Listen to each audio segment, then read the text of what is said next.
Hi guys, what's up? It's Mooney here, back with another one, and today I am reviewing about the brand new Microsoft Surface Laptop Go.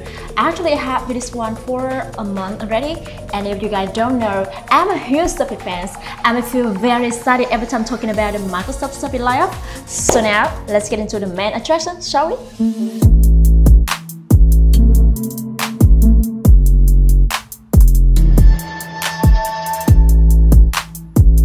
This laptop is very small and light. In general, it's so gorgeous. The interior finish is great. The hinge mechanism is awesome. It's feel premium, but the bottom is actually made out of polycarbonate. It's a plastic, but for the lead and keyboard deck, they are still aluminum. Microsoft tells that one reason they did that to keep the weight down, especially for machines that may be aimed at students or kids. And you know, they did do a great job for that because it saves costs and keeps the weight to just 2.45 pounds. Maybe you feel like it's not different at first, but when using all the time, it feels like an oversized tablet rather than a laptop, and I quite love it. This Surface comes in three colors. We have ice blue here, we have sandstone, and traditional platinum. For the box, we have one USB-C, a USB-A, a 3.5mm headphone jack, Type-C support display out, data, and fast tracking up to 60 watts.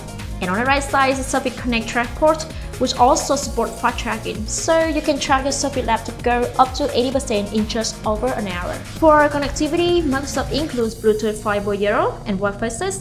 Reception is slightly below that of the company more premium line, but it should not too much of an issue for everyday use.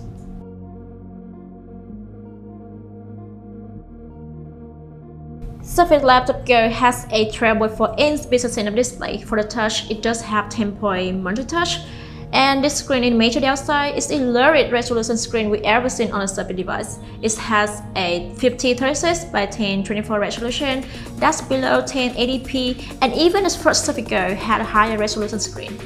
The color accuracy of this laptop is fantastic. It had excellent color contrast, an auto brightness sensor, but this laptop Go screen had 148 pixels per inch. And I would say we don't really talk much these days because Apple retained a MacBook, and after everyone started booting in higher resolution display in laptops and tablets, it just seems like something we don't need to talk about anymore. 148 ppi isn't great. It means that when you look really close to the screen, you can see the pixels along the edges of the work and the picture. And Microsoft said that the reason why they went with this resolution because more people are using their laptop further away than tablet like Go 2 or Surface Go. While its screen is a bit of disappointment, it's nice to see that Microsoft kind of modernizing its design a bit. This laptop Go has thinner bezel in the rest of Surface laptop lineup, which is nice to see, and it makes the Surface laptop Go feel like a modern machine. Actually, it's really interesting to see how Microsoft balanced the idea of giving you something that's feeling very premium while being cost conscious. It has a full-size keyboard with 1.3mm driver, you know. It feels like a choice of typing on. But as I started working all night, I realized that there's no backlit, and it is sometimes hard to see the keys. However, the trackpad is so good. This is one of the best Microsoft had made yet. It's exceptionally smooth, precise, and it has a satisfying, even feeling click. Talking about the audio, Microsoft uses dual Omnisonic speaker located below the keyboard deck. These speakers are particularly good, reaching decent volume level.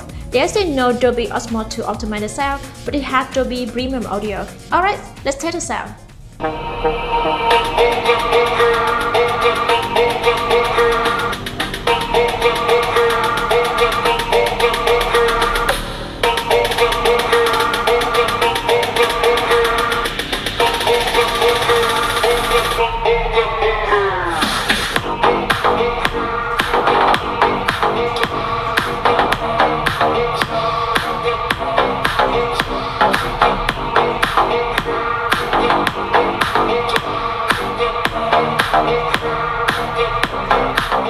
For the front camera, we do have a 720 HD camera. We also have a dual field stereo mic, so let's do a video to test it. Hi guys, welcome to Surface Pro channel, and it's Mooney here. I am testing Surface Laptop Go camera. How are you guys doing? I'm doing well, and I know that you're watching this and hope that you can like it. Now let's talk about something new about this device. Surface Laptop Go doesn't have a facial recognition for logging into the Windows. There's a fingerprint sensor on the power button instead. But this figure is only available on $699 model and above, not on the entry-level $550 one. And this fingerprint sensor is pretty fast and accurate. For example, if laptop girl is standby, pressing the power button, turn it back on and lock you in with just one press. One of my favorite products when talking about any Microsoft Surface devices is talking about performance. Every model is powered by Intel 1035 Gen1 chip. Its quad-core processor that maxes out at 3.6 GHz. It's not much, but I think for a tiny and affordable machine like this, it's pretty impressive. For $550, you sadly only get 4GB of RAM and 64GB of low eMMC storage, and honestly, I wouldn't recommend anyone this model. Microsoft said that they wanted to have something available to people who mainly stream content or do work over the internet. And in this case, maybe you want you up to 8GB of RAM and this much storage. And it means that they are kind of positioning this as a Chromebook competitor. In that price range, you could get really nice Chromebook that's more capable and will able to do more at $550. If you want to upgrade to a 128 or 256 gigs SSD, that's $699 or $899, and you do get double the RAM as 8 gigs. With those models, you will have a lot faster performance in general. However, the $899 is something that you need to consider because I think at that price range you can start to find the crazy laptop deals, especially the machine from last year with better performance and even better screen. With $899, I think you can find other stuff that will be cheap and more powerful than Surface Laptop Go.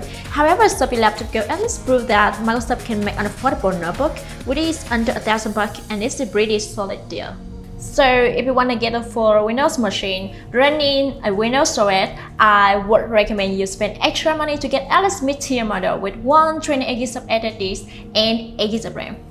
Another thing people usually care when buying any new laptop is battery. According to Microsoft, Surface Laptop carries up to 13 hours of typical device usage. However, after testing through web browsing, office productivity, and web conferencing, the battery life of this machine can be between 7 to 8.5 hours of using.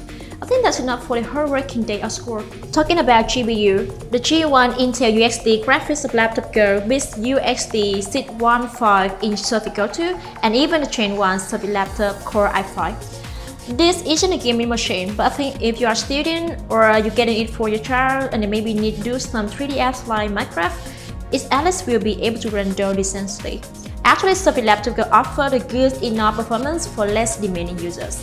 The Surface Laptop Go comes with Windows 10 as Smart Turn-On, which means you can only install apps from the Windows Store and it really restricts anything from third-party downloaded. You can turn that off from Microsoft Store. It is another thing you have to pay for. It's kind of annoying, but it's a security feature to protect Windows users from themselves. So overall, I think this is a great device. I absolutely love having this. I love the fingerprint sensor, I love the color, the trackpad, and the keyboard is one of my favorites as well. I love the feel. Everything about this is very impressive. It's really hard not to love this Surface Laptop Go, and actually it's perfect for students and kids and less demanding users. And if you ask me which model you should choose, once again I would recommend you should choose the mid-tier model with $899. Anyway, thank you so much for watching these videos and be sure to like and subscribe our channel. I'm gonna see you next coming video. Bye bye.